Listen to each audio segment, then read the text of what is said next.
আপনারা দেখেন SP Times. আমি এই মুহূর্তে দাঁড়িয়ে রয়েছি কাছাড় জেলার শালচাপড়ার ঠুকুরগ্রাম শ্রীপুর পাট্টু এলাকায়।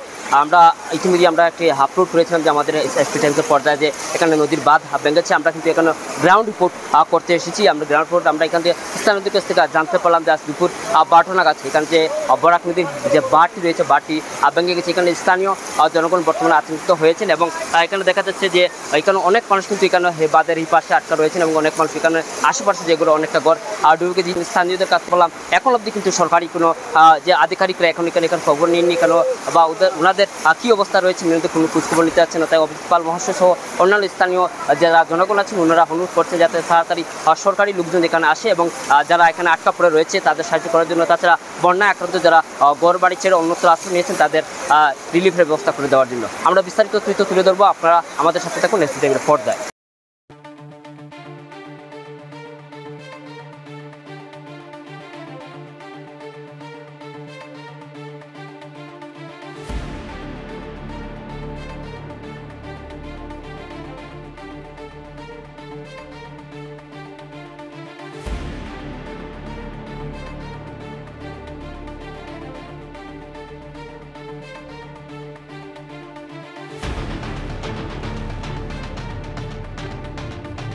কিছুক্ষণ আগে খবর পেয়েছি যে এই টুকরপাড় অঞ্চলে ভয়াবহভাবে বরাক নদীর বিশেষ কাটাকাল নদীর থেকে আমার যে বান এনডির বান সেই বানটা ভেঙে গেছে এবং এই আশেপাশের যে অঞ্চল টুকরগ্রাম থেকে শুরু করে এত অঞ্চল বন্যায় প্লাবিত হয়েছে।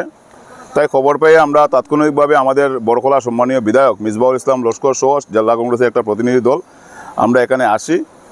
এসে স্থানীয় মানুষের হাতে খোঁজখবর নেই। এখন পর্যন্ত এই বাঁধ ভাঙার ফলে আজকে 3-4টা বাড়ি জলের তলে চলে গেছে এবং এখানকার মানুষ প্রত্যেক মানুষ আজকে বন্যায় প্লাবিত হয়েছেন। আমি এইমাত্র জেলাধিপতির সাথে কথা বলার চেষ্টা করেছিলাম, ওনাকে পাইনি। আমি এসপিকে বলেছি যাতে অতি সত্বর এখানে পুলিশ প্রশাসনের ব্যবস্থা করা হয়, না হলে এই আজকে সন্ধ্যা হতে চলেছে, সন্ধ্যার সময় এখানে আরও দুর্ঘটনা ঘটার সম্ভাবনা আছে। এখানে বাঁধ ভাঙছে এবং প্রচুর লোক এখানে সমাগম হবেন।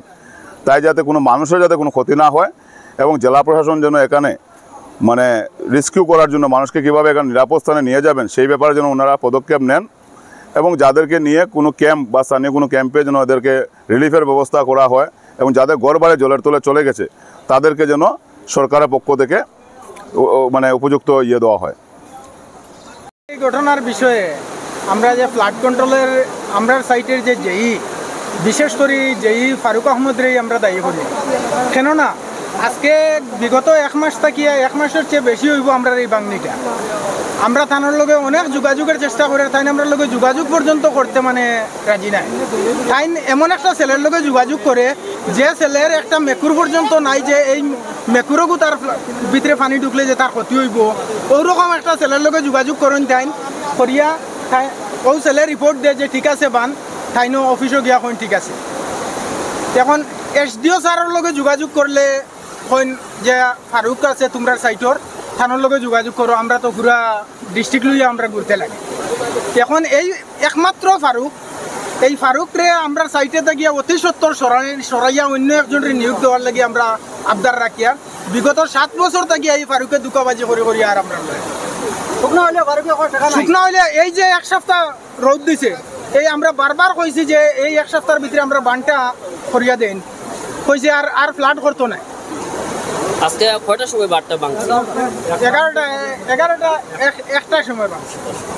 এখানে কেমন পরিবার বর্তমানে এই বাঁধ ভাঙার বর্তমানে এই বান্ধর কারণে অন্তত 500 পরিবার মানুষ বর্তমানে গড় ডুবাইয়া ছাড়ছে। আরও তো যত দূর যাইব আরও বেশি হইব।